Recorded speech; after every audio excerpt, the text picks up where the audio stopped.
Hey, what's up, guys? Welcome to B Sports Picks. So yesterday, I gave you guys a play, which was the Nationals. They ended up winning by crazy 23 to 4, which was a no sweat bet. I gave that away for free.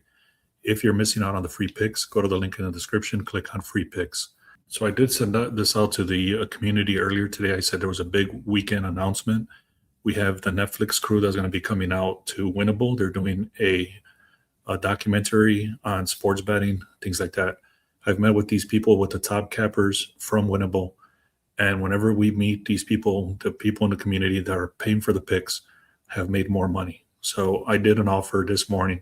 A few people already took advantage of this. The spots are limited.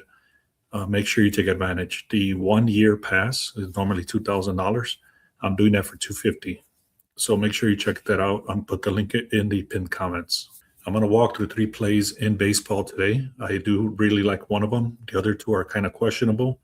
The confidence level on the other 2 is like a 7.5 out of 10. The other one is a lot cleaner. I'm going to show you all 3 of those plays, and then you can decide what you want to do. So now this is one of the first things I like to do. This link right here is the 3rd link in the description. It's free. You don't have to even put in your email or pay me or anything. This is a very powerful page. Let me just tell you what this is. So right here is the top 10 teams versus the bottom 10 teams. And then it gives you the reasoning why they've been so hot recently. On top of that, it checks if any of the top 10 teams are playing any of the bottom 10 teams, and it puts it together. So let me just give you an example of what this is very quickly. So you can see Boston Red Sox are hitting at 100% hit rate. Tigers are hitting at a 78% hit rate. The Twins are hitting 78. Pittsburgh Pirates, 75. Orioles 66. And then you go on the opposite side, the worst teams. Athletics have won 9 straight games in a row. You can see right there, they're hitting at a 0% hit rate. Angels 22%, Rockies, Blue Jays, and Nationals. Deep research on why the Nationals should win, and I showed you the receipts. They won 23-4. Anyway, that's besides the point. This is what I'm trying to get at. If you go to the notable matchups today, again, this is the 3rd link in the description. You can see right there, White Sox are number 6. They're going against the Blue Jays, number 26. Red Sox are number 1. And this is all based on the last 11 games. So it's usually 14 games, but because of the All-Star break, it's based on the last 11. But overall, it's going to be over 14 games. Anyways, Red Sox is number 1 versus the Rays, number 24. Giants is number 8 versus the Mariners, 25. And then the Tigers is number 2. Versus the Angels, number 29. So one of the things that did come up, and just because I looked at this, I'm a little more iffy because one of the teams that showed up was the Mariners. But I'm looking at this, and you can see the Giants have been on a heater versus the Mariners are worst 5 right now. Once we get to the convergence tool, this is under the sharp edge. If you don't have access to this, get it on the link in the description for 7 days. But anyways, in the sharp edge, you can see the convergence screen. It does say the line moved in Seattle's favor. The win probability is there. And then on the OPS side, they're flip-flopped. So the Giants are much better at getting on base versus Seattle. On top of that, the odds are saying that both teams are going to go under 3.5 runs. So I'm not looking at the over-under, but they're both similar to score. So it's going to be a much closer game than what it looks. And I am taking a look at the Mariners.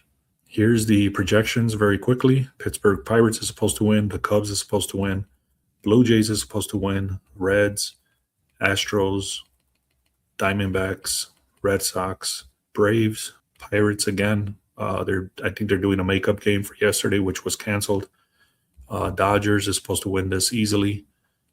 Seattle, Nationals, and Tigers. All right, guys. So like I mentioned at the beginning of this video, I'm gonna walk through 3 games very quickly, and then I'm gonna give you the one I really like. But these 3 games, I'm taking a heavy look at all 3 of them. So pay attention to this. First game I'm looking at is the Dodgers and the Yankees. You can see the projections are 10.5. Yankees are supposed to win based on the verdict.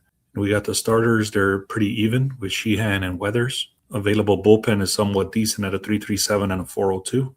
And you can see the final lean. It does say that take a look at the over. 4 out of 5 things are rolling that is going to go on the over. The line did shift up. You can see it opened at an 8.5. It's currently at a 9. Now, one thing that doesn't match this, which is a contradiction, like I said, there's some contradiction you have to be aware of, is the Dodgers and the Yankees. It does say that the odds from DraftKings are saying that it's going to go under 5 runs on each of them. So if they both went under 5 runs for both of them, that's a total of 8, not 10.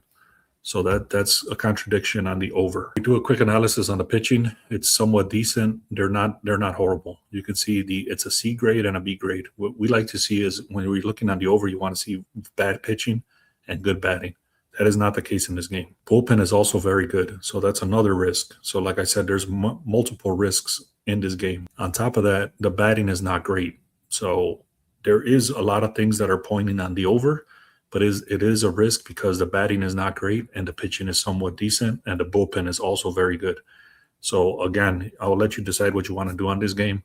I am heavily looking on the over, but more than likely what I'm going to do is actually buy it back to the original 8.5, not at the 9.5. So if I take this, it'll be buying it back. Next game I was looking at, like I mentioned, is the Mariners. However, there's already a contradiction because the Giants are doing very good right now and the Mariners are sucking. So the projections do say that the Mariners should win this game 3.5 to 3. Seattle does have the win probability, just like I showed you on the other screen. There is a pitching advantage for Seattle. You can see the line did move from a 127 to a 136. There's slight money, 55% and 72%.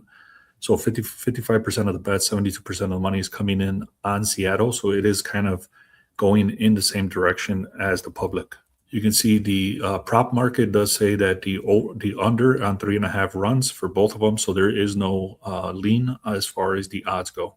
Now, Brian Wu is actually much better than Logan Webb. And I believe Logan Webb has come off of injury. So that's something you want to consider. That's the deeper research that I'm going to do. I believe he's coming off of injury. He is graded an A grade pitcher versus Brian Wu. But again, I believe he's coming off of injury. Bullpen is much better for Seattle. And then, like I showed you, OPS is actually much better for the Giants. So there is some contradictions in this game. I'm going to take a deeper dive into the Mariners, or I'm just going to skip this. What I can do also, I don't want to force anything, but what I can do is get Seattle at a +1.5 and then buy back the other one to a 7.5 on the Yankees game and do that as a 2-leg parlay if you wanted to play this. But again, I'm going to do deeper research. That's something, this confidence level is about a 7. The other one's like a 7.5. Now, let me give you the one I'm going to go with. Now, this one's a little tricky, okay? Marlins at a 4.5. The Brewers are at on a 4.5. Those are the projections. It does say the win probability is better for Milwaukee. You can see Milwaukee's a much better team. They have 9 out of the 12 categories. However, this is where it starts getting very confusing for some people, but very sharp on the other side, okay? Mayer, which is the Miami pitcher, he's a 2.58 ERA. He's slightly better than Drohan on the ERA side. Both teams have strong arms, but Mayer's regression is showing up, meaning that he should be going downward a little bit.